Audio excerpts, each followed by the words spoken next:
I'll give you $100,000 if you serve me in Chinese. Marcus Rothwell's voice sliced through the ambient chatter of Le Diamant, Washington, D.C.'s most exclusive restaurant, causing a ripple of silence to spread from table to table.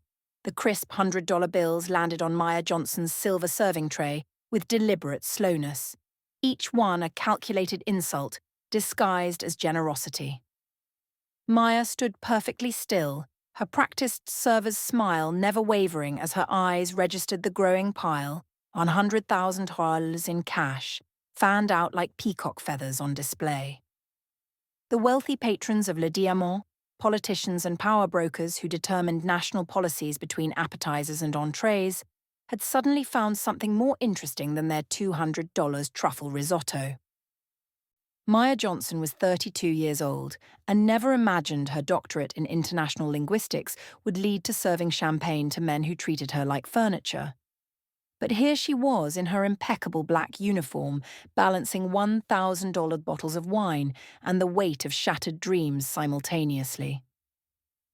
Marcus leaned back in his chair, his custom Italian suit stretching across his shoulders as he gestured to the African diplomats seated at his table.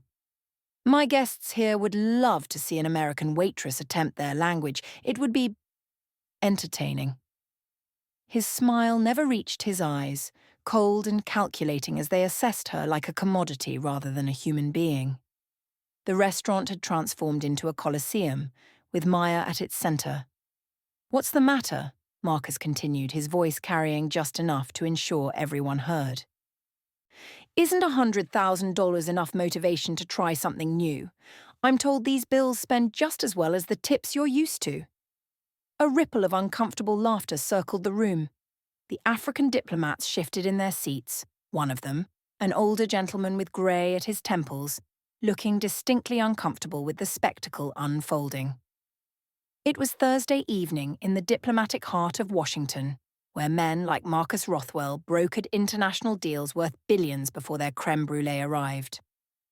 Power was the only language universally spoken here. Maya looked at the money on her tray, $100,000. It was more than 2 years of her salary at Le Diamant. It could clear her younger brother's medical debt after his accident. It could help her grandmother keep her home after the predatory refinancing that had nearly cost her everything. It could give Maya breathing room after 3 years of suffocating anxiety about making ends meet. But she knew this wasn't about generosity. This was about power. It was about Marcus Rothwell, CEO of Global Nexus Investments, demonstrating to important African investors that he could command and humiliate a black waitress simply because he had the means to do so. "You know what would make this more interesting," Marcus continued, tapping his fingers against his crystal water glass. "If you fail, you apologize to everyone here for wasting our time, because I'm willing to bet you don't even know how to say thank you in any African language."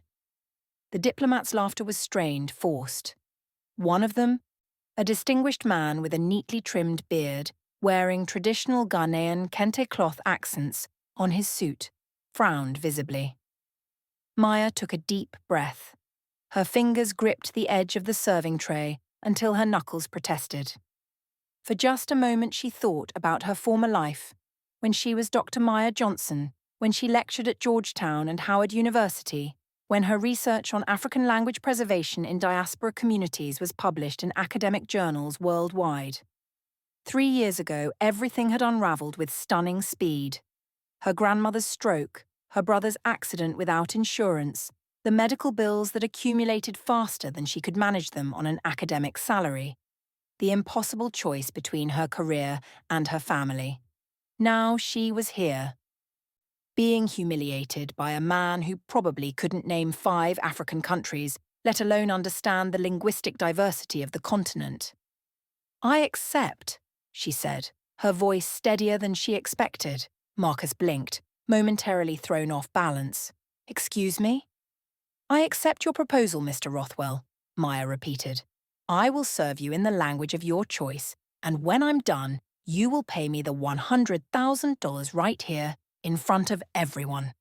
While the patrons exchanged glances, some amused and others embarrassed by the spectacle, Maya's calm demeanour revealed nothing of the storm inside her. What they couldn't see was the woman who had spent 6 years researching African language preservation across 3 continents. The woman who had lived in Senegal, Ethiopia, and South Africa, documenting linguistic patterns. The woman whose dissertation on Afro-linguistic diaspora patterns had earned her international recognition before life forced her to put her academic career on hold. The restaurant had grown completely silent now, all eyes on the unfolding drama between the billionaire and the waitress who had dared to accept his impossible challenge. "Perfect," Marcus said with a smile that didn't reach his eyes. "Then let's make this even more entertaining, shall we?" He turned to the African diplomats, his expression smug. "Gentlemen, you've just witnessed typical American overconfidence. This waitress actually believes she can impress you." Kofi Addo, the eldest diplomat from Ghana, adjusted his glasses uncomfortably. "Marcus, perhaps this isn't the most appropriate." "Nonsense, Kofi," Marcus interrupted with a dismissive wave. "You need to understand how things work in America. These people live in a fantasy world where they think they're equal to everyone else regardless of their station." He gestured carelessly toward Maya. "She probably watched Black Panther a few times and thinks she knows something about Africa." "This is becoming uncomfortable," said Dr. Nnamdi Okafor, the Nigerian diplomat who had remained silent until now. His English was perfect, his voice deep and authoritative. Marcus laughed loudly, drawing more attention. "Uncomfortable? This is educational. You want to do business in America? You need to understand the reality." He pointed at Maya. "This woman probably hasn't even been outside of DC. She's serving tables because that's where she belongs." Maya remained motionless, but inside memories transported her back 3 years, when her life still had direction and purpose. Dr. Maya Johnson, tenured professor of comparative linguistics at Georgetown University, specialist in African diaspora language patterns, fluent in 9 languages, invited speaker at international conferences on linguistic preservation. Everything changed with 2 phone calls within the same month. First, her grandmother had suffered a severe stroke requiring round-the-clock care. Then, her younger brother James was hit by a car while cycling, resulting in spinal injuries that required multiple surgeries. The medical bills began as a trickle and soon became a flood. Insurance denied key procedures as experimental. Rehabilitation was partially covered at best. Maya sold her condo in Arlington. She liquidated her retirement account despite the penalties. She took leave from Georgetown, then an extended sabbatical, and finally resigned when it became clear that her family needed her more than her students did. When both her grandmother and brother stabilized but required ongoing care, the medical debt had reached $750,000. "Do you know what the problem is with your generation?" Marcus continued, now completely invested in his performance. "You all want something for nothing. Always playing the victim, always thinking you deserve more than you've earned." Maya blinked, returning to the present moment. She watched Marcus gesticulate dramatically, completely unaware that he was lecturing someone with a double doctorate in linguistics and anthropology who had given keynote addresses at Oxford University on the preservation of indigenous African languages in the digital age. No one in the restaurant knew that before her stood a woman who had documented dying languages in remote villages across the African continent, a scholar who had created the first digital archive of Wolof dialectical variations. "Do you know how many languages I speak?" Marcus asked the diplomats rhetorically. "English and money. That's all you need in the real world." Dr. Addo, the Ghanaian diplomat, looked increasingly uncomfortable. "Perhaps we should return to our discussion about the development project." No, this is important," Marcus insisted. "When you invest in America, you need to understand the culture. People need to know their place." Maya studied Marcus Rothwell with the same analytical precision she had once applied to complex linguistic patterns. In the 3 months she had worked at Le Diamant, she had served his tables 7 times. She had noted his performative displays of knowledge about international affairs, always slightly wrong, always overconfident. She had heard him mispronounce the names of African countries, confuse ethnic groups, and make sweeping generalizations that revealed profound ignorance disguised as worldliness. What Marcus didn't know was that while serving his table last month, Maya had recognized Dr. Okafor immediately. She had cited his research on Nigerian language preservation in her own dissertation 6 years ago. What Marcus couldn't have guessed was that Maya and Dr. Addo had once shared a panel at an international linguistics conference in Cape Town, where her presentation on preserving oral traditions through digital technology had earned a standing ovation. As Marcus continued his diatribe, Maya prepared to teach him the most expensive lesson he would ever learn. "Let's establish the rules clearly," Marcus announced, clearly enjoying himself. "If she can correctly serve us in any African language, not just memorized phrases but actual conversation, I'll pay the $100,000. He looked at Maya with undisguised contempt. "When she fails, and she will fail spectacularly, she will kneel right here and apologize to every person in this restaurant for wasting our time with this pathetic display of arrogance." A heavy silence fell over the dining room. Even the other servers had stopped moving. Every table had turned to watch the drama unfold. And what's more, Marcus couldn't seem to stop himself. She'll admit publicly that she tried to deceive us all, that she's nothing but a desperate imposter looking for a handout. Dr. Addo shook his head, visibly disturbed. "This isn't right." "It's absolutely right." Marcus slammed his hand on the table, making the crystal glasses jump. "You want to do business with me? You need to understand how I operate. I don't tolerate pretenders. I don't tolerate people acting above their station. And I definitely don't tolerate anyone trying to make me look foolish." Maya observed everything with the calm detachment of someone who had already lost far more than her dignity. 3 years of serving the wealthy had taught her to recognize the difference between true confidence and the brittle arrogance that masked insecurity. This was her moment to distinguish between the two. "I accept all conditions," she said quietly. "Oh," Marcus laughed incredulously. "Even the kneeling and public apology when you fail?" "Even that," Maya confirmed. "And publicly admitting that you're a fraud?" "If I fail, yes." Marcus turned to the diplomats, arms spread wide in theatrical gesture. "Gentlemen, you are about to witness a valuable lesson about the difference between real knowledge and delusion." He had no idea that every degrading word fueled a quiet determination in Maya, a resolve hardened by 3 years of similar humiliations that was now finding its perfect outlet. As everyone present settled in to watch what they assumed would be another display of power over the powerless, no one noticed the almost imperceptible smile that briefly crossed Maya's lips, the look of someone who had finally found the perfect opportunity to demonstrate that some battles are won long before the first move is made. "Very well," Marcus announced, clapping his hands like a ringmaster. "Let's begin this spectacle, but first we need to make sure there's no cheating."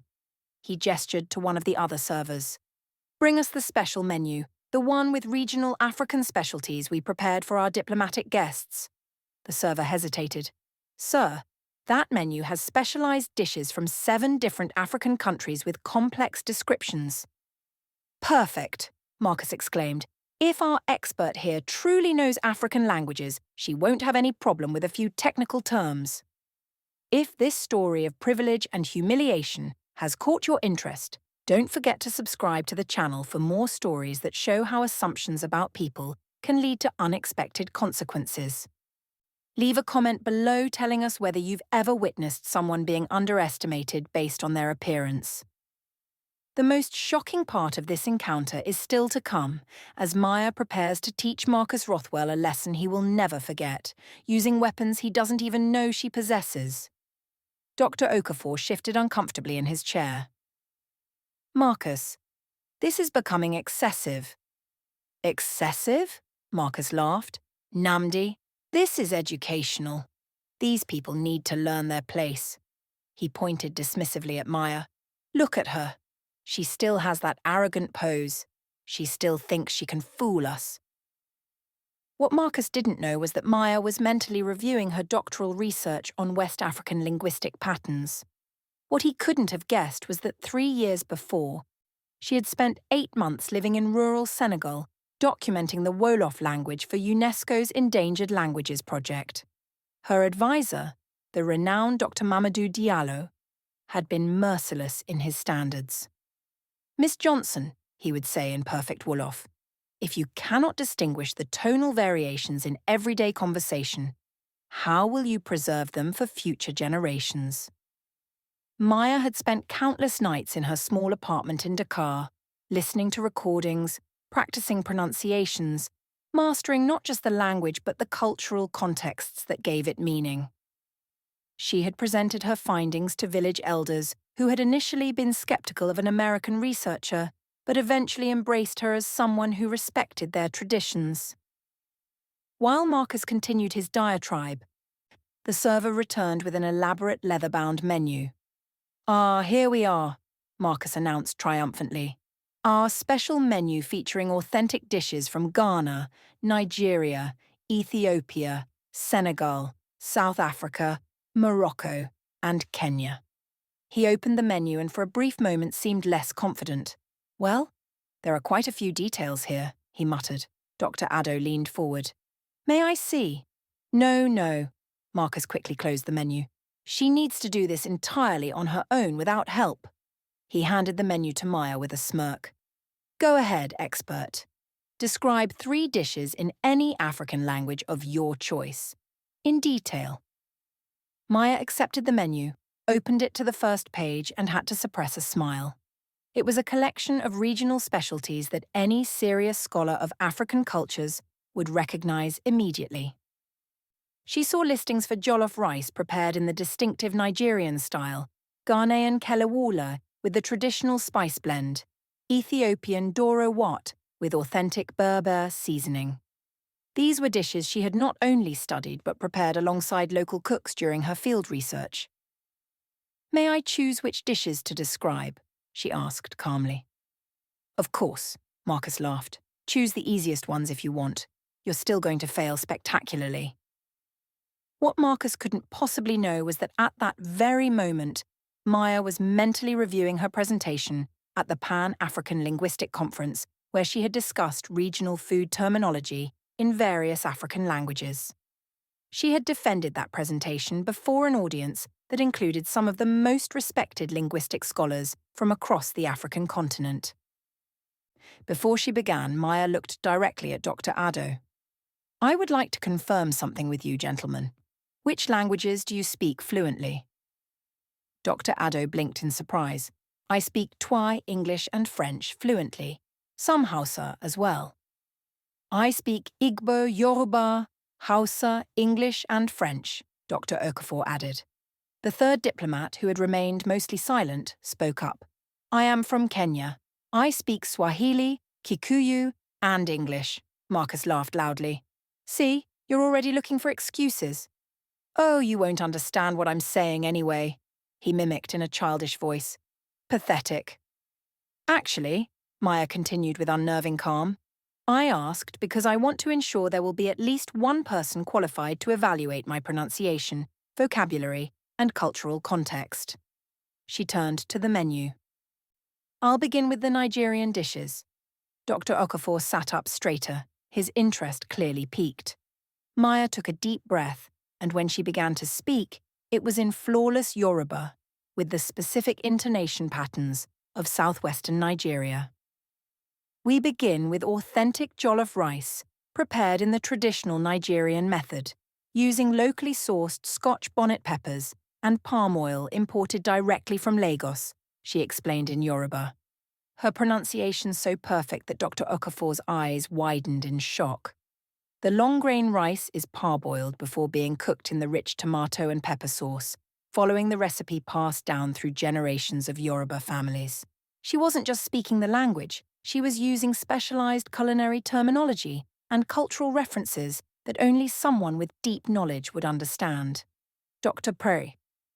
Okafor's mouth fell open slightly. He turned to the other diplomats and whispered something rapidly. Marcus frowned.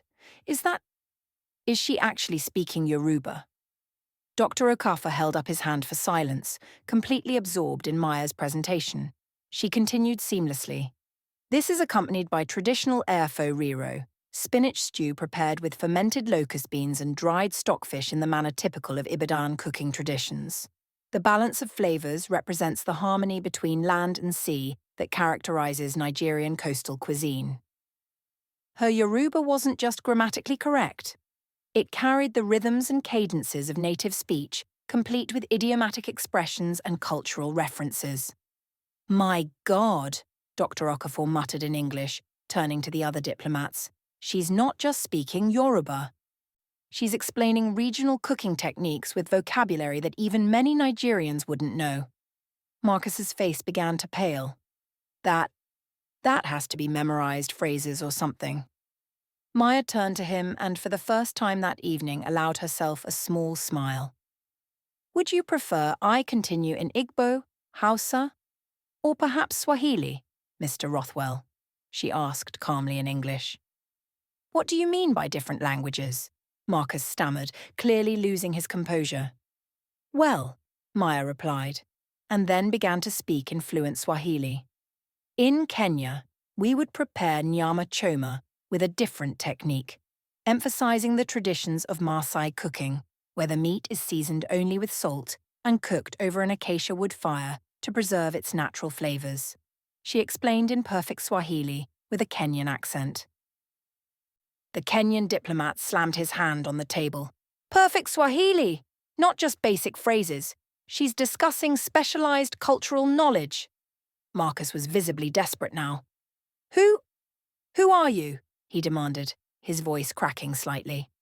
Maya paused, looked at him with devastating calm, and replied, "I am Dr. Maya Johnson, PhD in comparative linguistics from Georgetown University, specializing in African language preservation, fluent in 9 languages including Wolof, Amharic, Yoruba, Swahili, and Zulu. Former tenured professor, visiting researcher at the University of Cape Town, author of Preserving Voices, Digital Conservation of Endangered African Languages, published by Oxford University Press." The silence that followed was absolute. I worked as a cultural consultant for the Smithsonian African Art Museum, as a translator for the UN African Development Committee, and as a linguistic analyst for 3 different embassies. Maya continued, her voice never wavering. 3 years ago, I gave up my academic career to care for my grandmother after her stroke and my brother after his accident. The medical bills bankrupted me. Her voice contained no self-pity, only facts. Dr. Addo was speechless. "You're a real doctor?" "With a postdoctoral fellowship in comparative African linguistics from the University of Dhaka," Maya replied calmly. "I spent 3 years conducting field research in 7 African countries, documenting endangered languages and dialectical variations for the UNESCO Cultural Heritage Project." Marcus tried to recover, but his voice came out strained. That's impossible. A real professor can't be waiting tables," Maya interrupted him. "Why not, Mr. Rothwell? Don't professors have families who get sick? Don't they face the same broken healthcare system as everyone else? Don't they sometimes have to make impossible choices between their careers and caring for the people they love?" Dr. Okafor stood up. "Marcus, you just attempted to publicly humiliate one of the most qualified scholars on African languages I've ever met. Her work on digital preservation of the Igbo language helped save dialectical variations that might have otherwise been lost to time." I didn't know," Marcus protested weakly. "Exactly," said Maya, her voice cutting like a precision instrument. "You didn't know, but you assumed. You looked at a black woman serving tables and decided she was ignorant, uneducated, inferior. You never considered that circumstances rather than capabilities might determine someone's current position." Dr. Addo shook his head in disbelief. "Marcus, what were you thinking?" "Let me finish the presentation," Maya continued, switching effortlessly to Amharic. The Ethiopian section features authentic Doro wat prepared with Berbere spice blend made from 23 different ingredients, following the traditional preparation method that requires each ingredient to be individually toasted before grinding to release the essential oils that give the dish its distinctive flavor profile. Dr. Addo translated for the others. She's explaining not just the dish, but the cultural and historical significance of the preparation techniques. This is extraordinary. Marcus was sweating now. The other patrons had abandoned any pretense of not watching. Everyone was mesmerized by the unfolding scene. Maya continued in Wolof.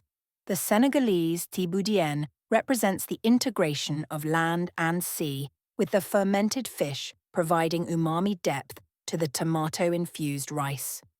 The dish symbolizes the cultural exchange between inland farming communities and coastal fishing villages that has characterized Senegalese society for centuries.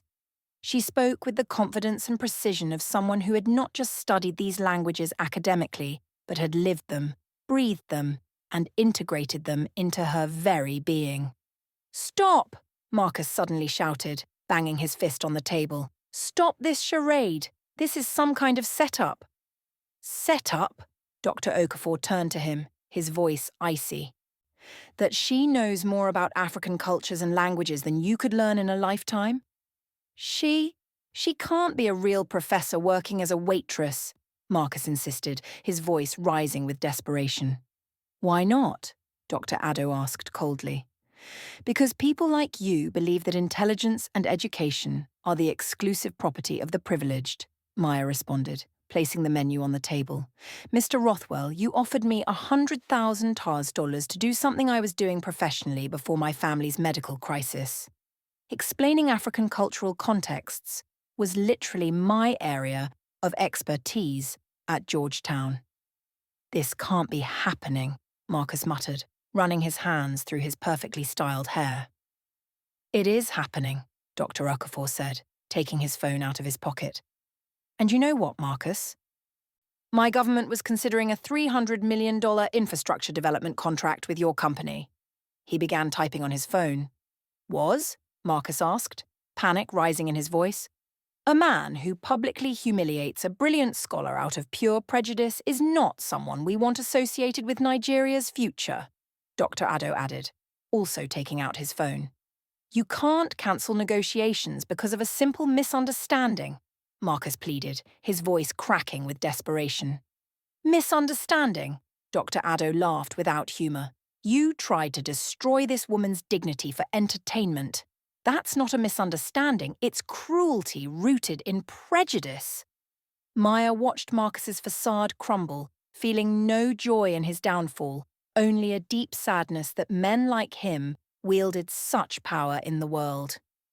"Mr. Rothwell, your $100,000. "Please," she said quietly. With trembling hands, Marcus reached for his wallet and began counting out bills onto the tray. Each bill he placed seemed to strip away a layer of his arrogance until the man before them bore little resemblance to the confident tyrant of minutes before.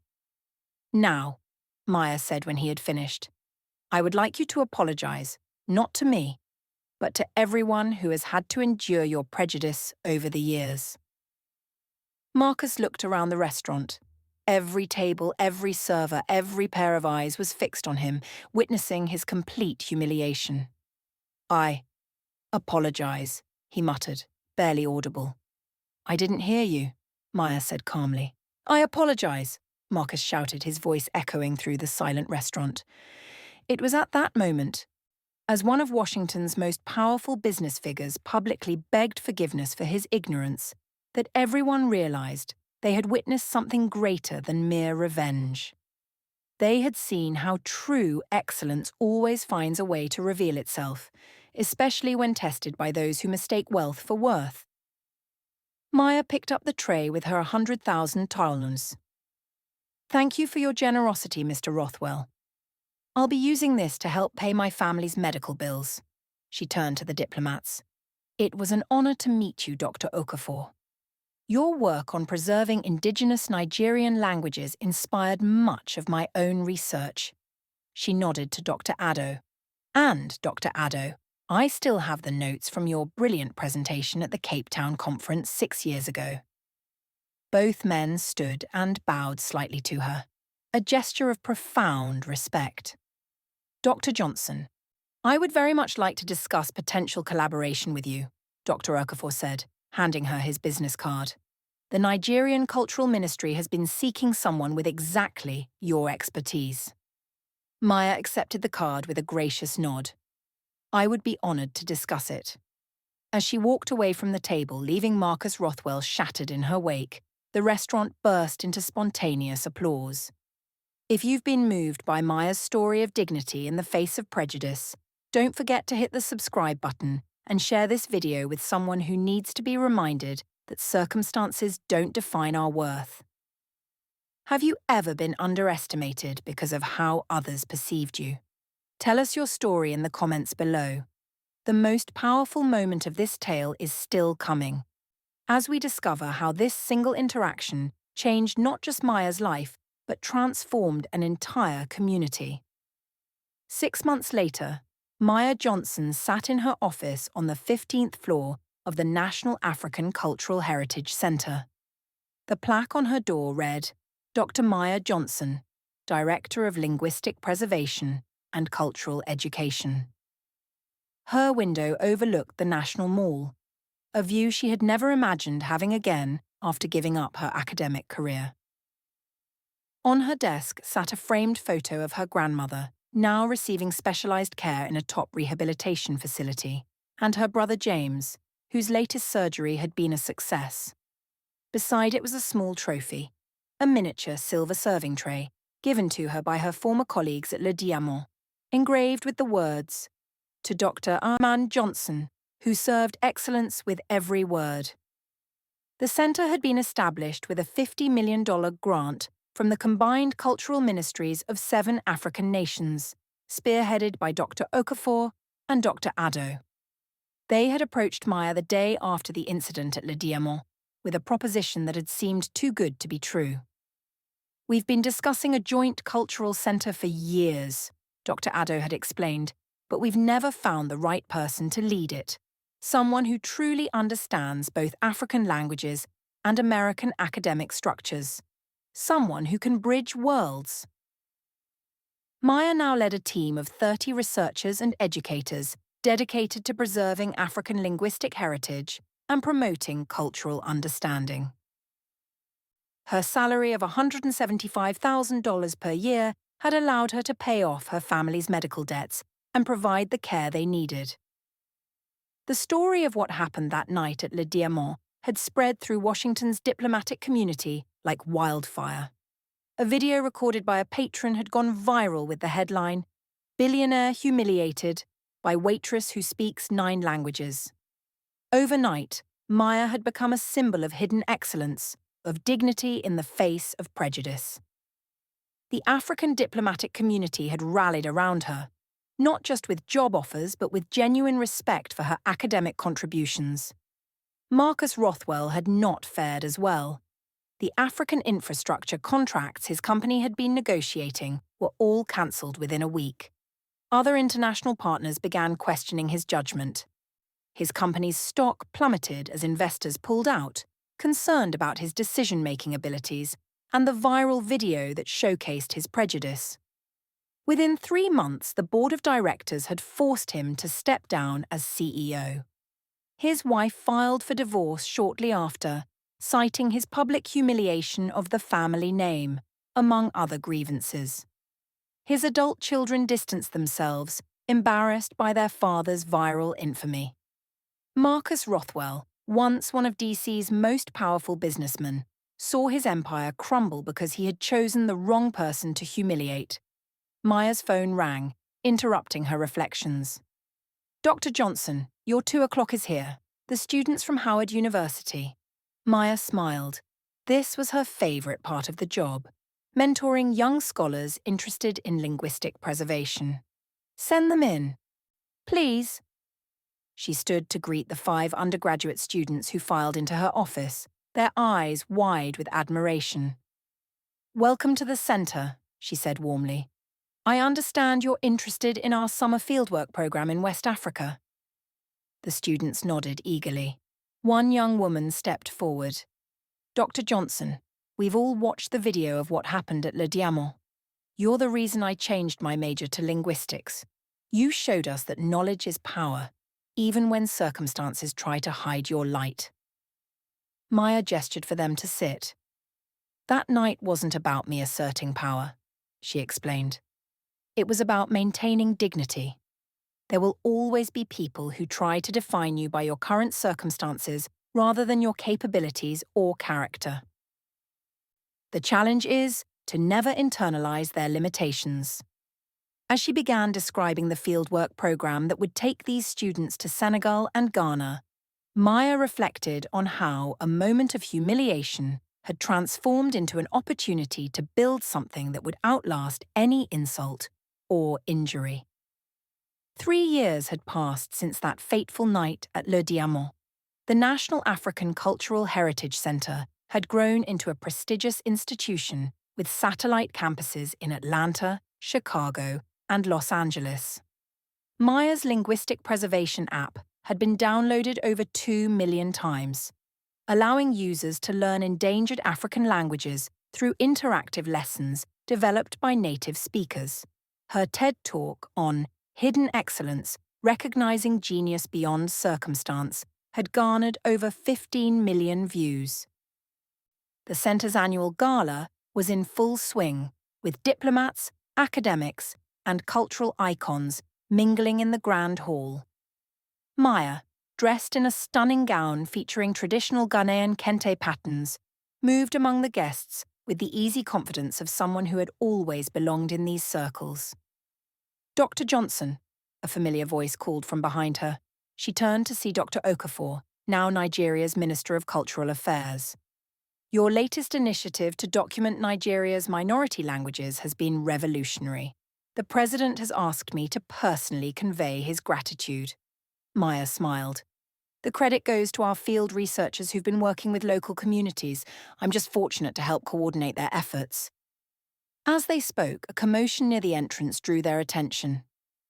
A man in an ill-fitting suit was arguing with security. I have an invitation, he insisted, his voice carrying across the hall.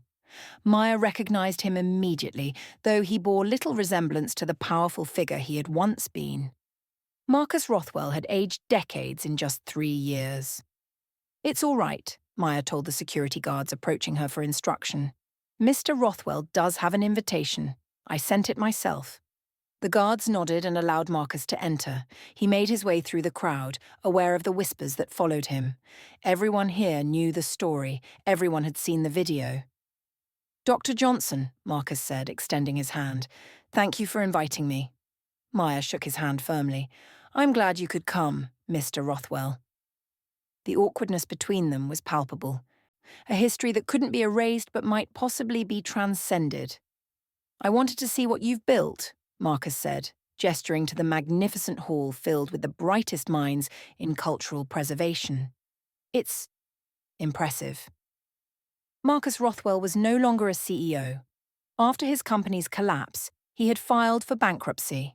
His mansion had been sold at auction, his cars repossessed. He now worked as a middle manager at a small construction company, earning a fraction of his former salary. The man who once commanded boardrooms now shared a modest apartment in Alexandria. Yet something in his demeanor had changed. The brittle arrogance replaced by a quieter, more reflective presence. Would you walk with me for a moment? Maya asked, gesturing toward the center's main exhibition hall. As they strolled past displays showcasing Africa's linguistic diversity, Maya spoke quietly. I didn't invite you here for revenge, Mr. Rothwell. I invited you because I wanted you to see what can happen when we recognize talent and potential in unexpected places. They stopped before a wall displaying photographs of young scholars, mostly black and brown students from underserved communities who had participated in the center's educational programs. Every person has value, Mr. Rothwell. Every person has something unique to contribute if given the opportunity. Marcus stared at the photos, then turned to Maya. I've thought about that night every day for 3 years, he admitted. About how quickly I judged you, how certain I was of my superiority. He paused. I lost everything because of that night, but in some strange way, it might have been the best thing that ever happened to me. Maya studied him carefully, searching for signs of insincerity but finding none. How so? She asked. Marcus gestured to the exhibition around them. I had to learn what it means to be ordinary, to work for someone else, to worry about bills, to be judged by my work rather than my wealth. It's been educational. I have a proposition for you, Mr. Rothwell, Maya said after a moment of silence. The Center is developing an outreach program for underprivileged schools in DC. We need someone with construction experience to help renovate spaces for language labs and cultural exhibitions. Marcus blinked in surprise. You're offering me a job? I'm offering you an opportunity to contribute, Maya corrected. To use your skills to help create spaces where children can discover their own potential regardless of their circumstances. Marcus was quiet for a long moment, considering. The man who once would have dismissed such an offer as beneath him now looked thoughtful. I'd like that, he finally said. I think I would like that very much. In the months that followed, Marcus Rothwell became a fixture at the Center, managing renovation projects with unexpected dedication. The man who had once seen only dollar signs when looking at African nations now sat with visiting cultural ministers, listening to their stories with genuine interest. He learned phrases in Swahili, Yoruba, and Amharic, practicing with patience when he mispronounced words. The transformation wasn't immediate or complete. Old habits of arrogance occasionally resurfaced, but the direction was clear. Maya watched this evolution with professional interest and personal satisfaction. She hadn't sought to destroy Marcus Rothwell. She had simply refused to be destroyed by him. The difference was profound. One Tuesday afternoon, Maya found Marcus sitting alone in the center's library, surrounded by books on African architecture. May I join you? She asked. He nodded, closing the volume he'd been studying. I've been researching traditional building techniques from different regions, he explained. Some of these methods are more sustainable than our modern approaches. I thought we might incorporate elements into the new Chicago campus design. Maya sat across from him. I never asked you something that I've been curious about, she said. Why did you do it that night? Why offer a waitress $100,000 to speak Chinese? Marcus's face flushed with embarrassment, but he didn't avoid the question. Power, he admitted. The thrill of wielding power over someone I perceived as beneath me. And now? Maya asked. Now I understand that real power isn't about controlling others. It's about mastering yourself. He looked directly at her. I've never properly apologized to you, Dr. Johnson. Not really. That night I apologized because I was forced to, because I was humiliated and frightened. But I never truly understood what I was apologizing for. He took a deep breath. I'm sorry for assuming I knew your worth based on your job. I'm sorry for trying to use my wealth to humiliate you for my entertainment. I'm sorry for believing that money made me superior to anyone. The sincerity in his voice was unmistakable. Maya nodded, acknowledging his words. Thank you, Marcus. Apology accepted. They sat in companionable silence for a moment, before Maya spoke again. The Center has received an invitation from the Ethiopian government. They want us to help document dialectical variations in the Amharic language across different regions. I'll be leading a team there next month. She paused. We need someone to oversee the renovation of a small research facility in Addis Ababa. Would you be interested? Marcus looked at her in surprise. You'd trust me with that, Maya smiled. 3 years ago, I was a waitress serving you champagne. Today, I'm directing an international cultural center. If there's one thing I believe in, it's the human capacity for transformation. As Marcus absorbed her words, they both recognized that this was more than a job offer. It was an invitation to continue a journey of redemption, to use privilege in service of others rather than self-aggrandizement. The heat in Addis Ababa was intense, the air thin at 7,526 feet above sea level. Marcus wiped sweat from his brow as he reviewed construction plans with local workers. For 6 weeks, he had been overseeing the renovation of what would become the centre's first permanent African research facility. The work was challenging: supply shortages, language barriers, unexpected structural issues in the century-old building. But Marcus approached each problem with newfound patience. Today was special.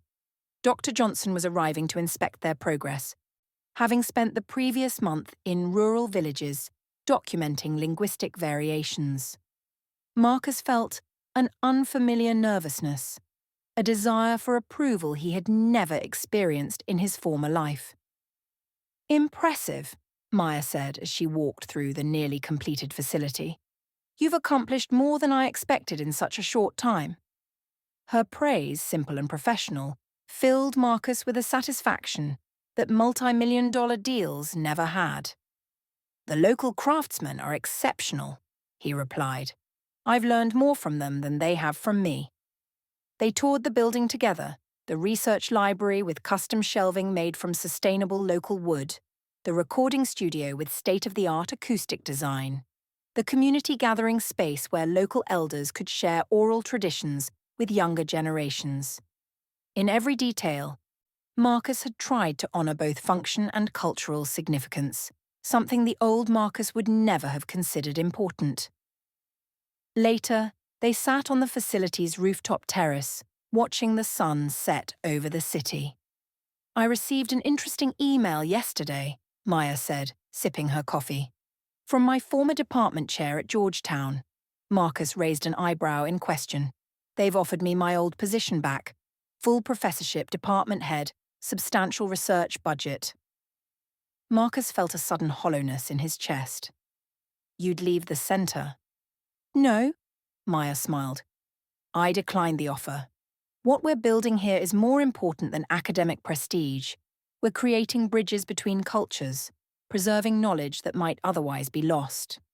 She looked out over the city. "Besides, I've discovered I'm more effective outside traditional academic structures. Sometimes you have to lose something to find your true path." Marcus nodded, understanding the truth of her words more deeply than most could. "When I was at the height of my success," he said quietly, "I had 3 homes, a private jet, more money than I could spend in a lifetime. And I was constantly afraid." Maya turned to him, curious. "Afraid of what?" "Of being exposed as a fraud, of people discovering that beneath the expensive suits and the big deals, I didn't really know what I was doing. I was just better at bluffing than most." He laughed softly. "The irony is that now, when I have almost nothing left of my former wealth, I finally feel authentic. When I solve a problem here, it's because I actually solved it, bah. Not because I paid someone else to fix it or intimidated them into silence." As darkness fell over Addis Ababa, they continued talking. About language, about architecture, about the subtle ways that culture shapes perception. There was an ease between them now, a relationship based on mutual respect rather than power dynamics. "Maya," Marcus said, using her first name for the first time, "thank you." She looked at him questioningly. "For what?" "For not allowing me to remain the person I was," he replied simply. "Some people change because they choose to, others change because they're forced to. But either way, the transformation is what matters." Maya nodded, understanding. In that moment, with the lights of Addis Ababa twinkling below and the stars emerging above, they were simply 2 people who had travelled very different paths to arrive at the same truth: that human worth cannot be measured in dollars or titles, only in character and contribution. The National African Cultural Heritage Centre celebrated its 5th anniversary with a gala event that drew dignitaries from across the globe. The main hall of the Washington headquarters had been transformed into a showcase of the centre's achievements. Interactive displays of preserved languages, photographs of field researchers working with local communities, screens showing interviews with elders whose cultural knowledge had been digitally archived for future generations. At the centre of it all stood Maya Johnson, now internationally recognised for her pioneering work in cultural preservation. Dr. Johnson, called the Kenyan ambassador, approaching with a warm smile, my government wishes to present you with the National Order of Merit for your work documenting the endangered languages of our northern regions. Maya accepted the honour graciously, adding it to the growing list of international recognitions she had received. As she moved through the crowd, accepting congratulations and discussing future projects, she caught sight of Marcus Rothwell deep in conversation with the Ethiopian Minister of Education. Marcus was now the centre's Director of International Facilities, overseeing the construction and renovation of research centres across Africa. His knowledge of construction combined with his newly developed cultural sensitivity had made him unexpectedly valuable to the organisation. More surprisingly, he seemed genuinely happy in a role that paid a fraction of his former salary. The man who once measured everything in dollars now found richness in purpose. Later that evening, as the formal presentations concluded and guests mingled freely, Maya found herself standing next to Dr. Addo, who had been instrumental in the centre's founding. 5 years, he mused, looking around the magnificent space. From a single office to centres on 2 continents. You should be proud, Maya. She smiled. I'm grateful for the opportunity you and Dr. Okafor gave me. Dr. Addo shook his head. We provided resources, nothing more. This, he gestured to the hall filled with the tangible results of their work, this came from your vision. They stood in companionable silence, watching the diverse crowd, academics, diplomats, community leaders, students, all united by their commitment to cultural preservation. There's someone here I'd like you to meet, Dr. Addo said suddenly, gesturing to a tall woman in traditional Ghanaian attire who stood nearby. Dr. Johnson, may I introduce Justice Abena Mensah, of the International Court of Justice. Justice Mensah has been following your work with great interest. The distinguished jurist extended her hand to Maya. Dr. Johnson, your approach to cultural preservation as a human rights issue has profound legal implications. I believe your framework could help shape international law regarding Indigenous rights. What followed was a fascinating discussion about how language preservation intersected with legal protections for vulnerable communities. As they talked, Maya noticed Marcus watching from across the room, a look of pride on his face that contained no trace of his former arrogance. Later, as the evening wound down, Maya found herself alone with Marcus in the centre's library. Justice Mensah is talking about using your methodologies as the basis for a new UN resolution on cultural rights, he said. You've come a long way from serving champagne at Le Diamant. Maya smiled. We both have. She studied him for a moment. Do you ever miss it? The wealth, the power, the penthouse overlooking the Potomac? Marcus considered the question seriously. I miss the comfort sometimes, he admitted. I miss not worrying about rent or retirement, but I don't miss who I was.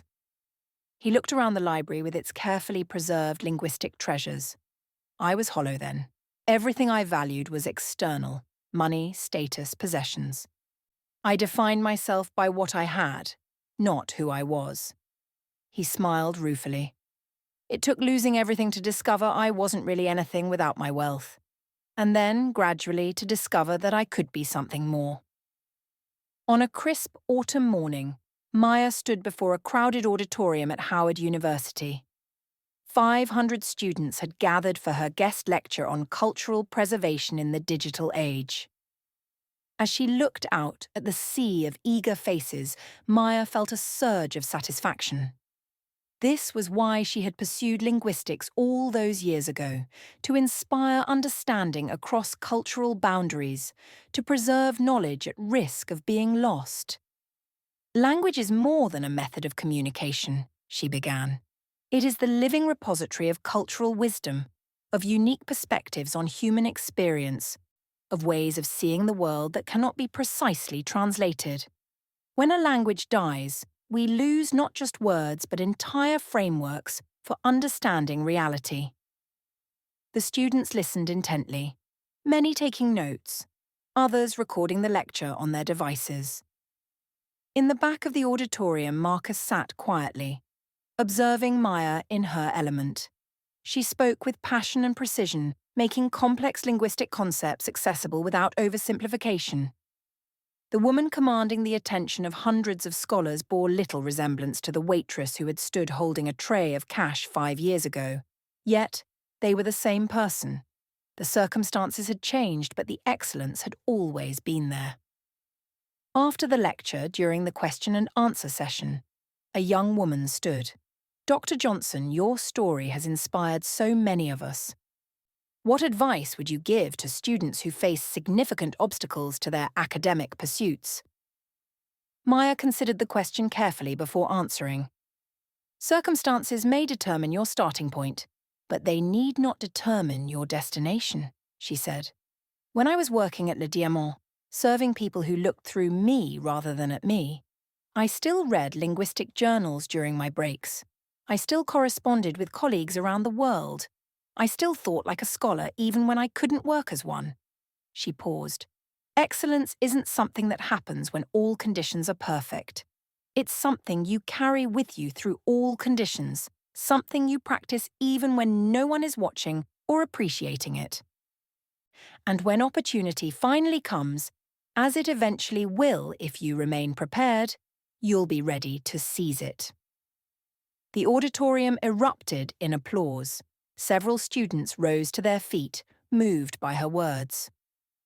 After the lecture, as Maya and Marcus walked across the campus, a young man approached them hesitantly. "Dr. Johnson, I'm Thomas Wells. I work nights as a security guard, but I'm studying linguistics here at Howard. I was wondering," he paused, gathering courage, "if the centre might have any internship opportunities for someone with my schedule constraints." Maya smiled warmly. "Mr. Wells, the centre was built precisely for people like you, those balancing multiple responsibilities while pursuing knowledge. Come to my office tomorrow. I believe we can arrange something that works with your schedule." The young man's face lit up with gratitude. "Thank you. I'll be there." As he hurried away, Marcus shook his head in wonder. "You just changed his life with a simple yes." "Someone did the same for me once," Maya replied. "Dr. Mamadou Diallo accepted me into his field research program in Senegal when other professors said I lacked the necessary background.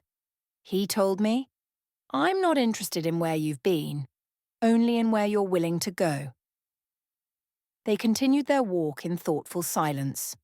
The university campus was beautiful in autumn, the trees a blaze of red and gold, students hurrying between classes or lounging on the grass, absorbed in books and conversations.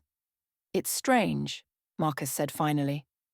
5 years ago, if someone had told me I'd lose my company, my wealth, my status, I would have thought it was the end of everything worthwhile in my life." He looked around at the vibrant academic community surrounding them. "I had no idea that losing all that would lead to gaining something far more valuable." Maya nodded. "Sometimes we hold so tightly to who we think we are that we strangle who we could become." As they reached the campus gate, Maya's phone chimed with an incoming call. She glanced at the screen. "It's the Smithsonian. We should take this." Marcus nodded and stepped away to give her privacy, watching as she spoke animatedly into the phone. He marvelled at how their paths had crossed and recrossed, how a moment of cruelty had ultimately led to transformation for both of them. The man who had tried to humiliate a waitress for sport now worked alongside her in service of a mission greater than himself, and he was, against all expectations, happier than he had ever been counting his millions. When Maya ended her call, she was beaming with excitement. The Smithsonian wants to partner with the Centre on a major exhibition of endangered languages. They want installations in every one of their museums, plus travelling exhibitions for underserved communities. 10 years had passed since that fateful night at Le Diamant. Maya Johnson stood at the podium in Oslo, Norway, accepting the Nobel Peace Prize for her work, in advancing human understanding through cultural preservation. The audience of dignitaries from around the world listened as she spoke about language as the foundation of human cooperation and empathy. When we preserve a language, we preserve a unique lens through which human beings have made sense of their existence, she said. And when we learn to see through multiple lenses, we expand our capacity for understanding one another, the true foundation of peace. In the front row sat her now recovered grandmother, her brother James, and beside them, Marcus Rothwell, who had become one of her most dedicated colleagues and closest friends. The journey from that night of humiliation to this moment of worldwide recognition had not been straight or simple. There had been setbacks, funding challenges, political obstacles, and personal struggles. Yet, through it all, Maya had maintained the same quiet dignity that had sustained her through years of serving tables while holding on to her identity as a scholar. The centre now operated in 27 countries, had preserved over 200 endangered languages, and had trained thousands of local researchers in documentation techniques. More importantly, it had changed the global conversation about cultural heritage, establishing linguistic diversity as essential to humanity's future rather than a relic of its past. As Maya concluded her acceptance speech to thunderous applause, she saw tears in Marcus's eyes. Later at the celebratory dinner, Marcus raised his glass in a toast. To Dr. Maya Johnson, who taught the world, and me especially, that true wealth lies in understanding. Maya smiled and raised her own glass. And to second chances, for all of us. Around them, diplomats and scholars from dozens of nations conversed, many in languages that might have been lost without the centre's work. The Ethiopian Minister of Culture was deep in conversation with the representative from Japan about preservation methodologies. A young researcher from Kenya was explaining her documentation of cattle herding terminology to fascinated colleagues from Brazil. Bridges were being built, connection by connection. Maya caught Marcus's eye across the table, and they shared a moment of quiet acknowledgement. Neither of them was the same person who had stood in Le Diamant a decade ago, one arrogantly wielding power, the other quietly holding on to dignity. The following morning, as they walked through the snow-covered streets of Oslo, Maya and Marcus reflected on their unlikely journey. "When you handed me that menu at Le Diamant," Maya said, "did you have any inkling that it would change both our lives so completely?" Marcus shook his head. "I thought I was writing a small, cruel chapter in my life. I had no idea I was starting an entirely new story." They stopped by the harbour, watching boats move through the grey waters. "The strangest part," Marcus continued, "is that losing everything I valued then gave me the chance to discover what actually matters. If I had remained wealthy and powerful, I would have remained ignorant and empty." Maya nodded. "Sometimes the worst moments in our lives create openings for the best possibilities. The key is to walk through those openings with our dignity intact, rather than being destroyed by the pain." As they stood in companionable silence, Maya reflected on how far they had both come, she from serving tables to receiving humanity's highest honour, he from wielding wealth as a weapon to using his skills in service of understanding. The journey had transformed them both in ways neither could have imagined that night in Le Diamant. "You know what I've learned from all this?" Marcus said finally. "That true wealth isn't what you have. It's what you give. It's the contributions you make, the understanding you create, the bridges you build." Maya smiled. "And that true dignity isn't about position or title. It's about knowing your own worth, regardless of how others see you." As they turned to walk back to their hotel, Maya thought about the young waitress she had once been, holding a tray with $100,000 in cash, facing a man who thought he could buy the right to humiliate her. That young woman could never have imagined standing on a Nobel stage, but she had known her own worth. She had maintained her dignity. And in doing so, she had not only transformed her own life, but helped countless others preserve what was most precious to them, their cultural voice, their linguistic heritage, their unique way of seeing and naming the world. That, Maya reflected, was worth more than any amount of cash on a silver tray.